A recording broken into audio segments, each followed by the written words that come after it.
Okay, so this is the fifth time that I am going to redo the video that I want to talk about, and there's a reason why I have my gloves. Anyway, so the first few times it was very windy, and also I have a wind chime, so all I can hear was the wind and the wind chime. It overpowered my voice. So here I am. It looks like it's calmer, but it's hotter, and I'm gonna go ahead and try it. So I want to show you about this. See this card? All right, who do you think it is or was? Here's the scenario on this one. On eBay, there's a few people that sell the same playing cards, and they call it rare, hard to find Duke Kahanamoku playing cards. But the thing is that I am not convinced that this is Duke Kahanamoku for a lot of reasons. First of all, I do blog Duke. It's been 2 months, and I believe I am on my 3rd page of my blog, and I don't just really talk about him being the first Hawaiian Olympian, but also I talk about things that I found, like advertisement about his board, about other stuff, his products. So by knowing that this item did not escape, so I got curious and I decided to do more research. Okay, let me just pull up what I have. You see this? This is the same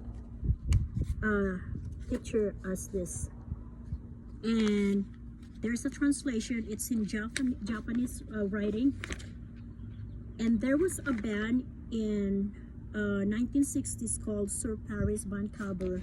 Surfaris, that's what it is. They went to Japan, in Ichiba, Japan, and I believe this was their vinyl model cover at that time. Come to think about it, Duke in the 1960s probably was on his 60s already. This dude is young. But I found out also a famous surfer photographer in Japan, and I emailed the guy and I asked if he knows who this was, and I mentioned what's going on, and he goes, no, that's not Duke Kahanamoku. So whoever was selling the card, labeling it as Duke Kahanamoku, they don't know what they're talking about. And I totally agree with him, because I did zoom the face here and here also, and it doesn't look like Duke at all. Instead of stopping, I went further into my research, and this time what I did was I actually emailed the Outrigger Canoe Club in Hawaii. Now, if you don't know the history of Outrigger Canoe Club, Duke was a member of the club when he was young until he passed away. He was the first outwing. They call it O. I don't know what it is, but he was the Tom Arnett or Arno actually made Duke the first members of the club in the, I think, late 1960s or early 1960s. And I also remember that a week after he became the first Outrigger Canoe Club member, he passed away. So there's that. And then anyway, so I emailed the Outrigger Canoe Club.